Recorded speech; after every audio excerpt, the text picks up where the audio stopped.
Sobra-sobra at napakalabis na po guys ng ginagawang pambabastos at pang-iinsulto ni Pacquiao sa kagalang-galang na Philippine Senate, sa kagalang-galang na Senado. Talagang parang pinapatunayan niya na ako ay superior. Lahat kayo luluhod sa akin, ako lang yung sakalam, ako lang yung malakas. Diba? Parang ganun yung gusto niyang ipamukha sa atin. Alam nyo guys kung bakit? Diba sa gitna ng kanyang pinagsasasabi na ipaparindisyon daw siya, may security threat daw sa kanyang buhay, na ipapa-assassinate daw siya, kaya daw hindi siya uma-attend dito sa Senado sa tuwing pinapatawag siya dahil nga natatakot siya para sa kanyang buhay, yan yung sinasabi niya. Pero guys, maniniwala ba kayo sa kanyang mga pinagsasabi na meron daw pong security threat sa kanyang issue kung makikita natin yung kanyang pagmumukha na tuwang-tuwa pa habang kausap ang ibang mga vloggers sa kanyang kingdom? Nagpakita siya sa kanyang kingdom na literally parang pagala-gala lang siya sa Davao, pero dito sa Senado na kailangan siya para malaman natin kung totoo nga ba itong mga allegation sa kanya na isa siyang kriminal, rapist, abusado, human rights violator, diba, na kailangan siya sa Senado para marinig natin yung side niya, hindi siya uma-attend. Diba? Tapos, nagpapakita siya doon sa Davao at tuwang-tuwa pa, kasama pa ang ibang mga matataas na opisyales, nagchichika-chikahan sila. Yan ba yung may security threat? Ang ginagawa niya sobrang pang-iinsulto. Diba? Kung naka-attend ka nga dyan sa meeting ninyo, bakit hindi ka maka-attend dito sa Senado na meron kang private jet, meron kang chopper? Diba? Yung gusto niya kasing palabasin dito, parang china-challenge niya itong si Senator Risa Ontiveros sa sige, magtago-taguan tayo. Hanapin mo ko sa bawat sulok at bawat lupalop dito sa bansang Pilipinas. Yan yung gustong ipalabas ni Pacquiao eh. Diba? Literal na feeling unbothered. And yung kilos niya superior at parang above the law na halos lahat kaya niyang bayaran ng pera. Diba? Yan guys yung nagiging mukha. Bukod sa pang-iinsulto niya guys, parang gusto niyang iparating yung message na kahit sino sa inyo, hindi nyo ko mapapa-aresto. Yan yung gusto niyang iparating na message. Kasi kita naman, di ba? Kasama niya yung mga vloggers. Tingnan nyo, mga vloggers na to, ukininam talaga. Kasama niya yung mga vloggers, ibang mga klase ng opisyales, kasama niya doon. Samantalang sa Philippine Senate, hindi maka-attend. So, ano ibig sabihin nito? Diba na kahit sa inyo, wala daw makakapagpa-aresto sa kanya, yung parang minamaliit niya ang administrasyon eh. Minamaliit niya yung AFP, yung PNP, diba, yung military forces. Yan yung gusto niyang iparating na napaka-weak ng administrasyon ko. Diba? Na parang gusto niyang sabihin na kahit sino sa inyo, hindi niyo ko mapapa-aresto dahil lahat ng senador lumuluhod at sumasamba sa akin. Diba? Parang ganun eh. Ganun guys yung nagiging kinalabasan.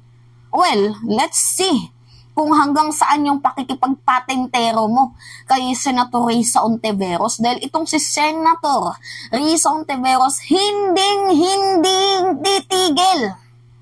Hindi po to guys titigil hanggat hindi niya nakakamit yung totoong justice.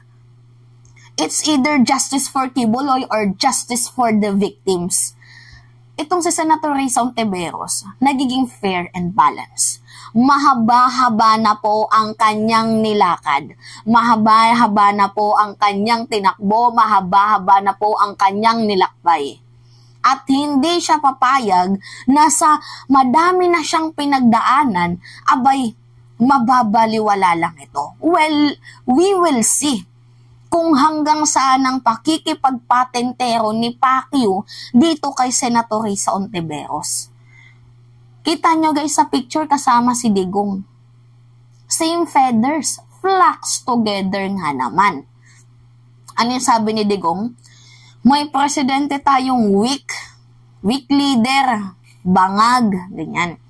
So, ginagaya ni Kibs itong si former President Duterte, na may presidente talaga tayong weak kasi yung AFP napakahina, hindi nila ako mahuli. Yung PNP, ganun din. Yung military din, ganun din. Hindi nila ako mapahuli-huli. Tingnan nyo ako, paggala-gala lang dito sa Davao. Kasi yan guys, yung mukha ng, yan yung message niya. 'Di ba? Kung totoong may security threat, dapat hindi nagpapakita. Hanggang voice record lang, kaso wala eh. Nagpakita sa mga vloggers, pinost pa sa social media. At tuwang-tuwa pa sa usapang baril.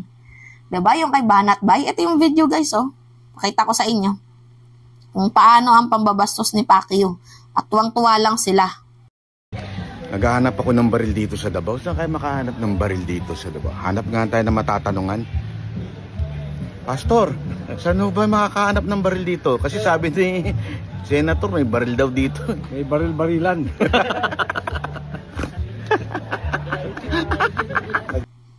Tawa now, iyak later. Well, tingnan natin kung hanggang saan ang pakikipagtawanan, hanggang saan ang halakhak at kung sino ang makakakamit ng huling halakhak. Diba? Tawa-tawa, tapos hindi man lang maka-attend sa Senado. Kasi guys, yun yung gusto nilang palabasin na napaka-weak ng ating presidente. Diba, tingnan nyo, pagala-gala lang, patawa-tawa lang, tapos malaya, hindi na nakukulong. Kasi ito kasi yung administrasyon ni President Marcos.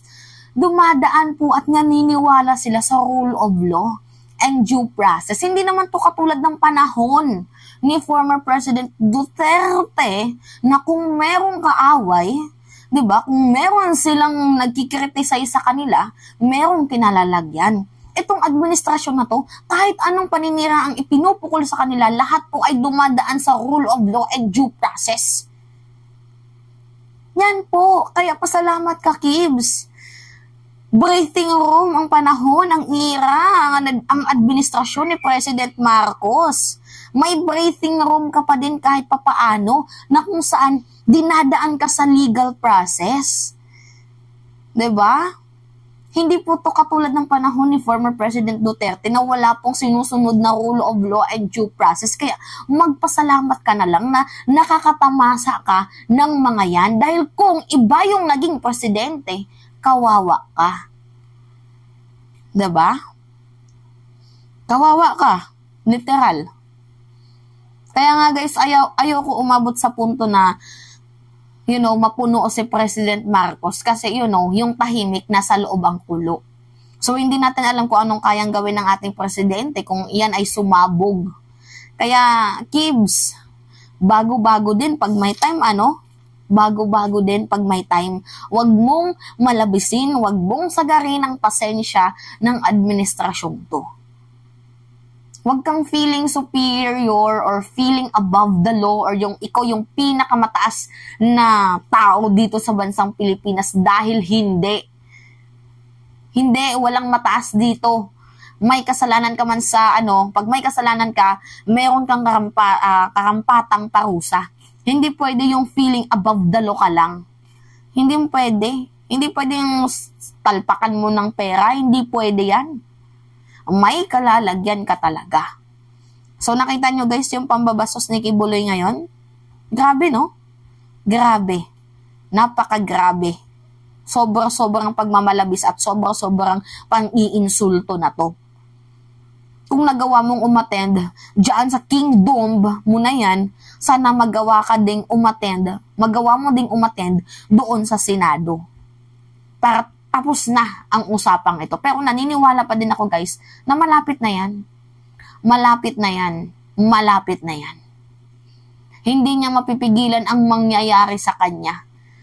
Diba? Nandito na yung reckoning eh.